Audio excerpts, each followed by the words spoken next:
تو به حال با خودتون فکر کردید که ماینکرافت واقعا داستانی داره یا نه؟ شاید تموم ماب‌های ماینکرافت داستانی داشته باشن. شاید همیشه داشتیم گل میخوردیم. شاید فقط یه چیز بتونه دیدمون رو راجع به این بازی عوض کنه.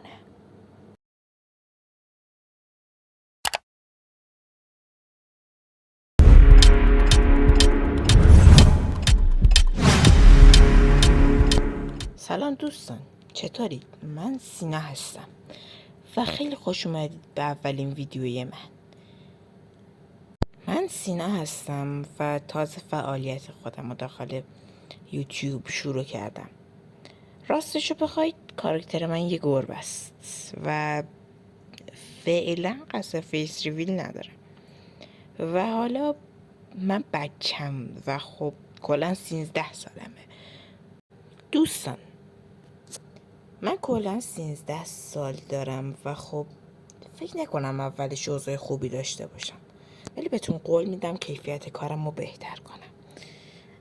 اگه بدونید امروز درباره ماینکرافت میخوایم صحبت کنیم. وای، ادبم کجا رفته؟ ببخشید یادم رفت که سال نو رو به شما تبریک بگم. البته این ویدیو قرار نیست سال نو بیاد و قراره که نمیدونم سال چند بیاد، ولی به هر حال میگم سال نو مبارک، چون دلم میخواد. حالا ولش کنید، از بحث اصلی دوز نشین. گفتم هی ها. ماینکرافت بازی که موجانگ یه جوری 13 سال پیش ساخت و خریدنش، فروختنش، 1000 تا کالش کردم، ولی ما اینجاییم به خاطر لور بازی. ولی منم لورم. و خب من نمیدونم چی بگم راجع به این بازی و میخوام داستان یکی از نمیدونم داستان اندرمنا رو واسهتون تعریف کنم که ماب‌های خیلی مهم بازی هستن و داستان یک چیز دیگه، داستان اندرمنا و انسان‌های اولیه و همینطور زامبیا. و خب حواستون باشه که راستشو بخواین جامپ اسکیر داره و اگه مشکلات روحی روانی چیزی دارید نمیدونم چی بگم. خیلی خوب دوستان، داستان اندرمن ها. اول بذارید یه مقدمه براتون بچینم. داستان انسان های اولیه، داستان اندرمن ها و داستان زامبی ها. اول از همه میخوام داستان انسان های اولیه رو براتون تعریف کنم، چون داستان اون دوتای بعدی به داستان اینا وصلن. داستان انسان های اولیه که قبل از ما داخل این بازی بودن و بعدش یه مدرک محکمم برای موضوع دارم. ما زمانی که اسپام میشیم داخل بازی خودمون تنهاییم. یه ذره که جلوتر میریم به چیزهایی میرسیم به اسم ویلیجرها، ولی اونا اصلا شبیه ما نیستن. پس سوال میاد ما چی هستیم؟ آخرین باز مونده یا یه چیز دیگه؟ تو این ویدیو جوابشو نمیفهمیم، ولی قول میدم توی ویدیوی بعدی اینو توضیح بدم براتون. ولی ما تا اینجا فهمیدیم که ما نمیتونیم هوا رو حامله کرده ما به دنیا آمدیم. نه، اصلا قضیه این نیست. و به خاطر همین میگم مردان باستانی واقعی هن. حالا که ثابت کردم مردم باستانی واقعی هن، بذارین داستانش رو هم براتون تعریف کنن. روزگاری مردمی بودن که ما حالا اسمشون رو نمیدونیم، که به حالا بهشون میگی مردم باستانی تکنولوژی های خیلی خوبی میساختن، قدرت خیلی زیادی داشتن، یعنی از نظر تکنولوژی اینا قدرت خیلی خوبی داشتن. یه روز حتی دنیای دیگه هم کشف میکنن به اسم دنیای زیرین یا همون ندر خودمون. اونجا اصلا مثل دنیای خودشون نبود و تاریکی داخلش زیاد بود که مربوط به فیلم ماینکرافت هم میشه. بعدش یکی از این روزها اونها با پیگلینا روبرو میشن، باشون میجنگن و پیروز میشن.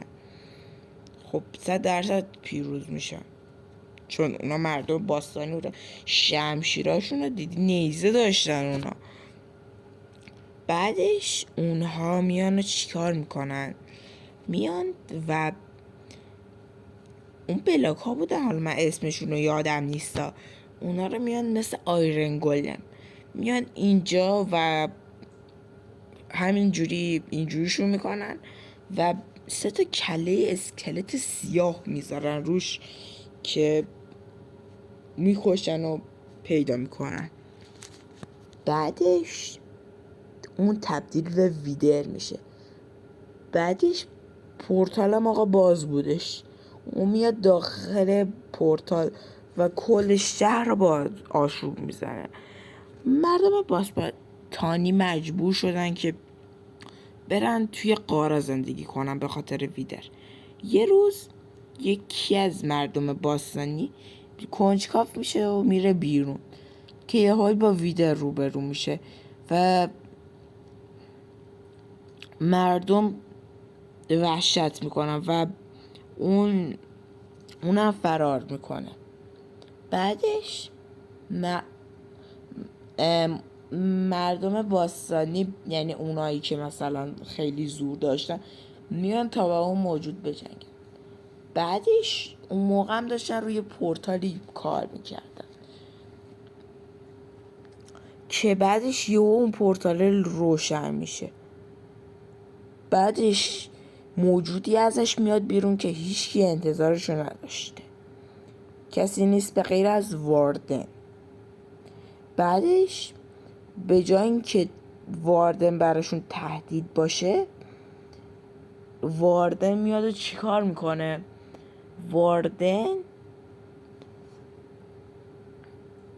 ویدر رو میکشه و خب مردم باستانی هم که خداشون بود و دیگه به اون از این به بعد دیگه احترام میذاشتن تا وقتی که مردم باستانی هم دشمن شد و اونا دیگه حتی اونجا هم جاشون امن نبود و تصمیم گرفتن بازم رو تکنولوژیاشون کار کنن. مثلا اون قلعه مصری رو ساختن، نمیدونم مصری او چی بود، اون قلعه رو ساختن، اون همون جایی که واردن هست رو ساختن، اون جایی که زیر دریا هست ساختن و خیلی چیزای دیگر هم ساختن. و بعدش یه روزی از این روزها اونا تصمیم میگیرن یه چیزای دیگه هم بسازن که پورتال ندره. پرانتز باز کنم، پورتال ندر ما هیچ وقت نتونستیم بسازیمش و باید حتما جای اونجا رو پیدا کنیم تا بتونیم بریم داخل ندر. بعدش اونا 6 تا چشم و نمیدونم چجوری میسازن و میرن داخل اونجا و بعدش با کسی روبرو میشن که اصلا انتظارش رو نداشتن. اژدهایان. کسا من موندم و اینجا تئوری به مشکل برمیخوره. چجوری تونستن خیلی از اژدها رو بکشن ولی سر یه ویدر مونده بودن، فقط خدا میدونه. و بعدش اون اژدهایی رو میکشن به غیر از یکیشون، قوی ترینشون، اژدهایی که ما باید بریم اندو بکشیمشون. آقا نتونستن اون اژدها رو بکشن، مجبور شدن چیکار کنن؟ مجبور شدن برن اونجا، یه جاهایی مثلا بگردن داخل اونجا سازه هایی رو میسازن که ما میریم داخلشون لوت جمع میکنیم که چیزای خیلی به درد بخوری توشونه. و بعدش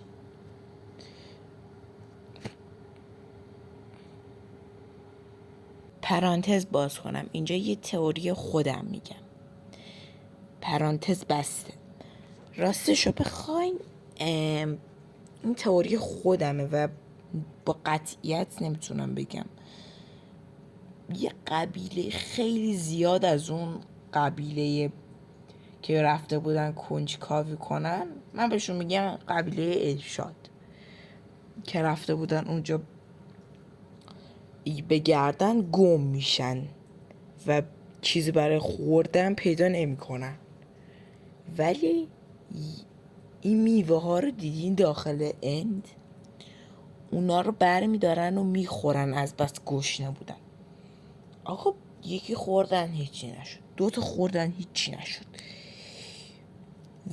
خیلی خوردن دوستان، خیلی خوردن و تبدیل به چی شدن؟ اندرمن ها.